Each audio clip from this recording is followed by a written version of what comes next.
Aisyah radhiyallahu anha mengatakan, aku dan Nabi SAW mandi bersama dari satu bejana. Tangan kami berganti-ganti mengambil air dari bejana itu. Ya. Suami istri mandilah berdua, mempercepat, mempersingkat waktu untuk amalan-amalan lainnya. Tidak apa-apa, dicontohkan oleh Nabi, dan boleh saling bergantian memegang gayung untuk Bismillahirrahmanirrahim. Kita lanjutkan bacaan terjemahan Sahih Bukhari jilid 1 Kitab Mandi hadis 170. Bismillahirrahmanirrahim. Diceritakan oleh Jabir bin Mut'im radhiyallahu anhu, katanya Rasulullah SAW bersabda, kalau aku mandi, kusiram kepalaku 3 kali, dan Nabi mengisyaratkan dengan kedua belah tangannya. 3 kali kalau mandi junub, ya, walaupun mandi biasa 3 kali menyiram kepala agar sampai ke akar-akar rambut seperti itu. Hadis 171. Abu Ja'far radhiyallahu anhu mengatakan bahwa Jabir bercerita kepadanya, anak pak cikmu yaitu Hasan bin Muhammad al-Hanafiyah pernah datang kepadaku menanyakan bagaimana cara mandi junub. Jawab Jabir, biasanya Nabi SAW mengambil air 3 telapak tangan dan menyiramkan ke kepalanya. Sesudah itu beliau menyiram seluruh tubuhnya. Kata Hasan kepadaku, saya ini banyak rambut. Jawabku, Nabi SAW lebih banyak rambutnya dari rambut Anda. Jadi ya, sebelum kita cuci tangan dulu, kita ambil seperti itu, kita siram kepala kita 2 tangan seperti ini 3 kali, kemudian baru kita gayung air kita untuk menyiram keseluruhan badan. Hadis 172. Ibnu Abbas radhiyallahu anhu mengatakan bahwa Maimunah radhiyallahu anhu bercerita, aku sediakan air untuk mandi Nabi SAW, maka beliau cuci kedua belah tangannya 2 atau 3 kali. Sesudah itu dituangkannya air ke tangan kirinya, lalu dicucinya kemaluannya dan disapukan tangannya ke tanah. Kemudian beliau berkumur-kumur menghirup air ke hidung, istinsyak, mencuci muka dan mencuci kedua tangannya. Sesudah itu disiramkannya air ke seluruh tubuhnya. Kemudian beliau bergeser sedikit dari tempatnya dan mencuci kedua kakinya. Ya, itu di lantai yang pasir begitu, yang tanah. Beliau bergeser. Kalau kita sudah dari keramik begitu, juga bergeser dengan masuk tempat yang lebih baik untuk mencuci kedua belah kaki seperti itu.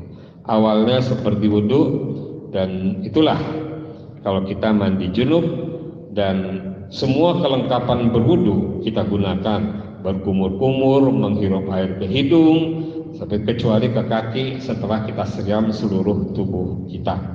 Hadis 173.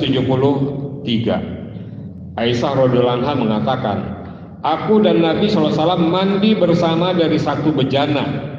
Tangan kami berganti-ganti mengambil air dari bejana itu. Ya. Suami istri mandilah berdua, mempercepat, mempersingkat waktu untuk amalan-amalan lainnya. Tidak apa-apa, dicontohkan oleh Nabi, dan boleh saling bergantian memegang gayung untuk menyiram tubuh. Hadis 174. Muhammad bin Al-Muntashir radhiyallahu anhu mengatakan, saya bertanya kepada Aisyah, lalu kusebutkan kepadanya perkataan Ibnu Umar, saya tidak suka ihram di pagi hari yang masih semerbak bau harum-harumanku. Kata Aisyah, saya memberi harum-haruman kepada Rasulullah SAW. Kemudian beliau mengedar kepada para istri beliau, dan paginya beliau ihram. Ada keterangan penerjemah, catatan kaki, orang ihram tidak dibolehkan memakai harum-haruman, tetapi jika harum-haruman itu dipakai sebelum ihram, lalu ketika ihram masih ketinggalan baunya, tidak mengapa. Ya, pakaian ihram itu 2 potong ya.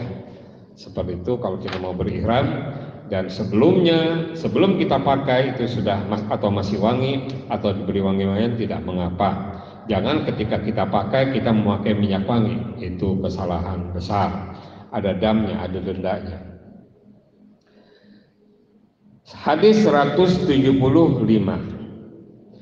Aisyah radhiyallahu anha mengatakan, saya seolah-olah melihat kilat harum-haruman di kepala Nabi ketika dia sedang ihram, ya, memakai minyak rambut seperti itu, dan terlihat oleh Aisyah masih ada dan masih meninggalkan bau, dipakai digunakan sebelum berihram. Hadis 176. Abu Hurairah radhiyallahu anhu menceritakan, pada suatu ketika orang telah qomat untuk sholat, saf telah diluruskan. Sambil berdiri Rasulullah SAW datang kepada kami. Setelah beliau berdiri di tempatnya biasa sholat, tiba-tiba ia ingat bahwa beliau junub. Beliau berkata kepada kami, tunggulah sebentar. Sesudah mandi ia datang kembali kepada kami sedangkan rambutnya masih basah. Lalu beliau takbir dan sembahyang bersama-sama dengan kami. Ini pun Rasulullah, Nabi lupa kalau beliau masih junub, ya. Yang tadi malam seperti apa begitu, dengan istrinya masih junub, beliau sudah terdengar qomat. Begitu sebelum takbir beliau ingat bahwa beliau junub, diminta para jamaahnya untuk berdiri sebentar, dan kira-kira ya beberapa saat beliau mandi di kamar di rumahnya yang bersebelahan dengan masjid, kemudian masuk kembali memimpin sholat.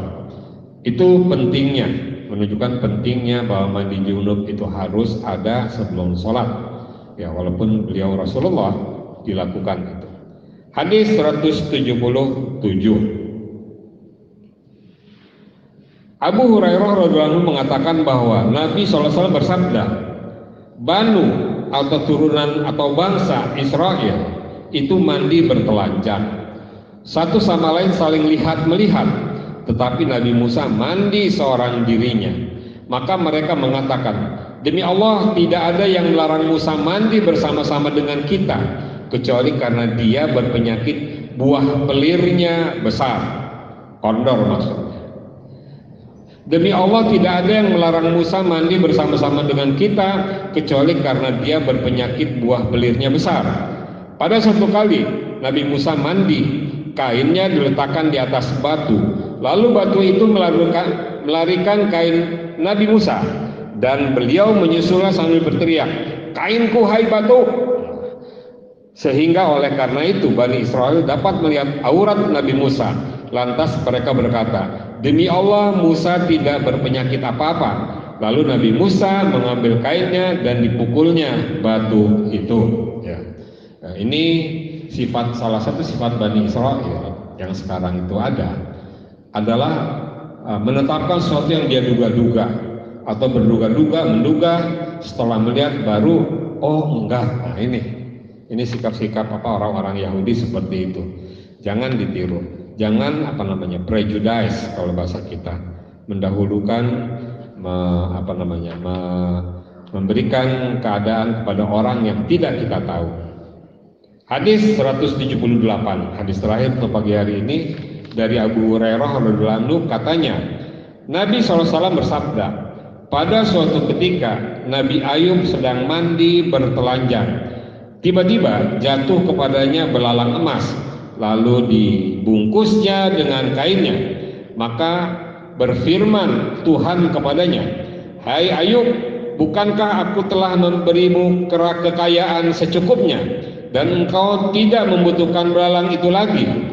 Jawab Ayub, benar ya Tuhanku, tetapi demi kekuasaan engkau saya masih membutuhkan berkah dari engkau. Keterangan penterjemah, Ayub mengambil belalang emas itu bukanlah karena rakusnya, tetapi hanya semata-mata karena hendak mengagungkan rahmat Allah. Ya seperti itu hadirin, mudah-mudahan kita pahami dengan benar bahwa Ayub di sini sekaya-kayanya masih ada rezeki buatnya, dia ambil untuk digunakan mensyukuri rahmat Allah. Demikianlah, mudah-mudahan kita dapat melakukan dengan mudah segala suruhan Rasul ini. Insya Allah kita dapatkan sahabat dari beliau kelak. Subhanakallahumma rabbana wa bihamdika asyhadu an la ilaha illa anta astaghfiruka wa atubu ilaik. Assalamualaikum warahmatullahi wabarakatuh.